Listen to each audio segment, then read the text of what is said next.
guys, kali ini admin mau ngebahas yang lagi viral di Indonesia perihal sidang sengketa hasil Pilpres. Di sini ada ini nih yang gue temuin. Sama-sama kita baca ya guys. Gibran sindir Amin. Misalnya, Pilpres diulang terus kalah, apakah minta diulang sampai menang katanya. Ini kata Mas Gibran ya guys, cawapres nomor urut 02 gitu. Terus ini ada di tengah-tengah tulisan, ini mungkin dari netizen. Misalnya kalau pamanmu bukan ketua MK dan bapakmu bukan presiden, apakah kamu bisa lolos cawapres katanya. Ini tanda tanya juga guys gitu. Iya juga sih, kadang dalam hati kita juga mengatakan hal yang sama ya guys. Kalau bapaknya nggak presiden, pamannya bukan MK, apa bisa lolos sebagai cawapres? Dan apa ada mau partai politik yang melirik? Gitu sih. Ini pertanyaan bagi mereka yang bersikap netral ya guys, bukan pertanyaan anak abah, anak jenderal ataupun anak Pak Ganjar Mahfud. Ini dilihat dari segi pada umumnya, gitu sih. Kalau kita baca di sini ada komentar, haha, emang syarat usia 40 itu bukan tanpa dasar katanya. Pasukan all in menghilang dari kolom komentar gitu. Ini kata dia. Terus kita lihat ini video guys ya yang disampaikan oleh Cawapres 02 dan tanggapan yang diberikan oleh Bapak Mahfud MD. Ini dia videonya. Jika nomor 1, nomor 3 ada hal-hal yang kurang berkenan, silakan diproses melalui jalur-jalur yang sudah ada. Kalau pemilu diulang tanpa Mas Gibran itu tanggapannya gimana? Misalnya nanti diulang, terus jagoannya kalah, apa minta diulang lagi? Apakah minta diulang sampai menang? Apakah minta diulang sampai menang? Apa yang kami lakukan ke MK ini bukan mencari menang, tapi beyond election, masa depan, bukan sekedar untuk pemilu hari ini, tapi masa depan ratusan tahun yang akan datang. Demokrasi kita harus sehat, dan itu harus diungkap di sebuah teater hukum yang bernama Mahkamah Konstitusi. Kami yang akan mengungkap demi masa depan, bukan kami. Kalau kami sendiri kan sudah berintegritas ya, sudah membuat fakta integritas nih. Kami akan menerima apapun hasilnya. Kalau ada ketidakpuasan terhadap sebuah proses dan mekanisme hukum, ini yang kami pakai sampai titik akhir. Kita ingin mewaris kepada generasi yang akan datang, jangan terjadi perusakan terhadap demokrasi dan hukum. Karena kalau demokrasi dan hukum dirusak, nanti akan terjadi lagi yang akan datang itu. Kalau mau pemilu, Anda dekat dengan kekuasaan, Anda punya duit. Hanya itu, lalu orang yang biasa-biasa, yang hebat-hebat tidak bisa tampil untuk ikut ngurusi negara. Kalau kita lihat seolah-olah kayak arogan gitu ya guys, Mas Gibran Raka Buming Raka ini gitu. Jadi bagaimanapun juga dasarnya adalah keputusan MK itu. Keputusan MK jelas menguatkan apa yang menjadi keputusan MK bahwa Gibran bisa masuk sebagai calon wakil presiden. Mas Gibran bisa karena di situ syaratnya adalah 40 tahun atau yang sudah berpengalaman. Permasalahannya kan MK-nya sudah memutuskan. Kalau abang lihat, DKPP itu memberikan teguran keras kepada KPU yang meloloskan Gibran tanpa melakukan perubahan terhadap KPU. Jadi di situ sebetulnya di mana penguatan DKPP melihat bahwa sejak awal ya persoalan di MK memutuskan ketua KPU diberhentikan. Persoalan etik di situ terjadi. Kemudian ketika di KPU disanksi oleh DKPP yang telah meloloskan Gibran karena melakukan pelanggaran, tidak ada peraturan KPU-nya. Peraturan KPU itu memang tidak mudah untuk dilakukan perubahan. Kenapa? Itu harus diajukan kepada DPR. Sedangkan DPR di situ ketika masa reses, sehingga bisa tidak terjadi. Persoalannya, kenapa harus dipaksakan, diberikan karpet merah kepada seorang calon wakil presiden? Pertanyaannya, kalau bukan Gibran, kalau bukan anak presiden, apakah karpet merah juga diberikan kepada anak-anak muda yang lainnya?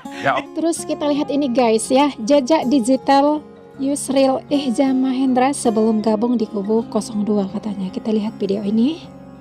Video ini akan menghemat waktu bagi tim hukum Amin untuk mematahkan argumen Yusril di MK katanya. Simak sampai selesai.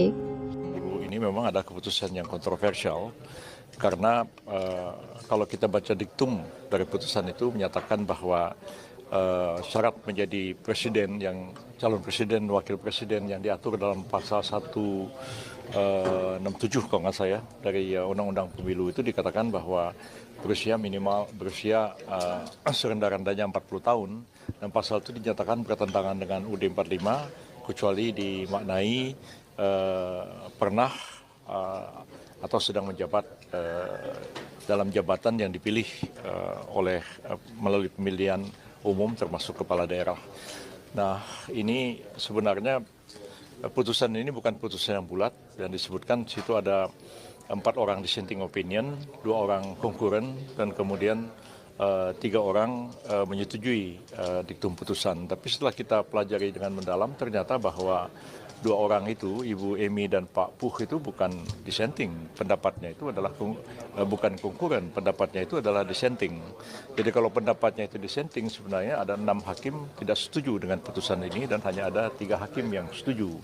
Tapi diktumnya mengatakan mengabulkan permohonan untuk sebagian dan menyatakan umur 40 tahun itu bertentangan dengan UUD 45 kecuali dimaknai pernah atau sedang menjabat sebagai kepala daerah. Nah, putusan diktum itu adalah putusan yang berlaku dan mengikat, tapi putusannya itu sendiri problematik dan saya kira ini bisa dianggap orang sebagai satu ada penyelundupan hukum di dalamnya, bisa ada bisa ada kesalahan, tidak nyambung dalam putusan itu sehingga kalau dilaksanakan nanti tentu akan menimbulkan permasalahan baru. Dan putusan itu memang tidak memerlukan perubahan terhadap undang-undang, tapi perlu peraturan KPU.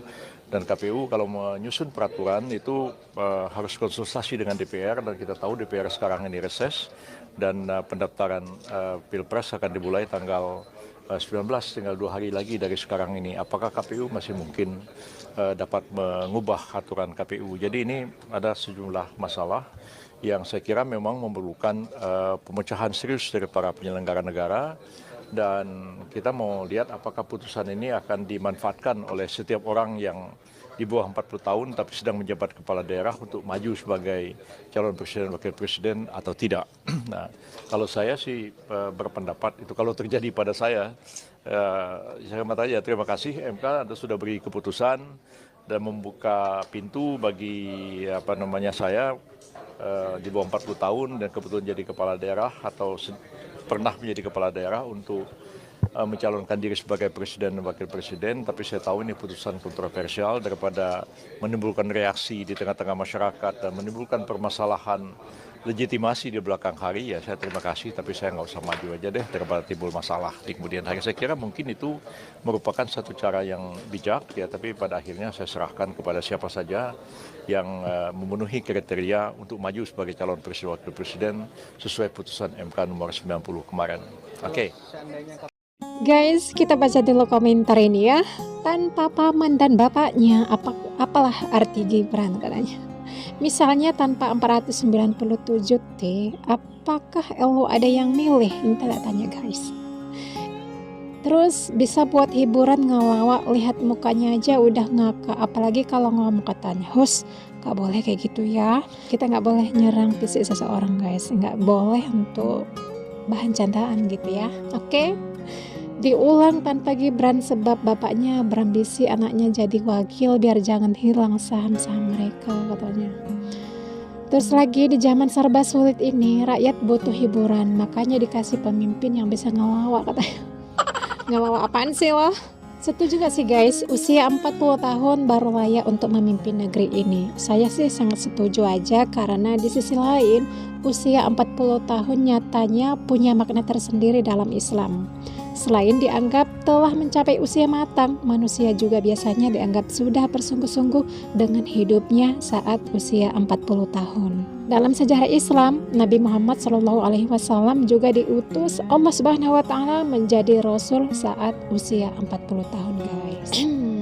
Nabi Muhammad SAW aja diangkat jadi Rasul usia 40 tahun. Kita hanya manusia biasa aja yang tak luput dari dosa. Bagaimana bisa jadi pemimpin yang adil, jujur, dan beradab? Ya kan guys? Berikan pendapatnya di kolom komentar. Thanks for watching.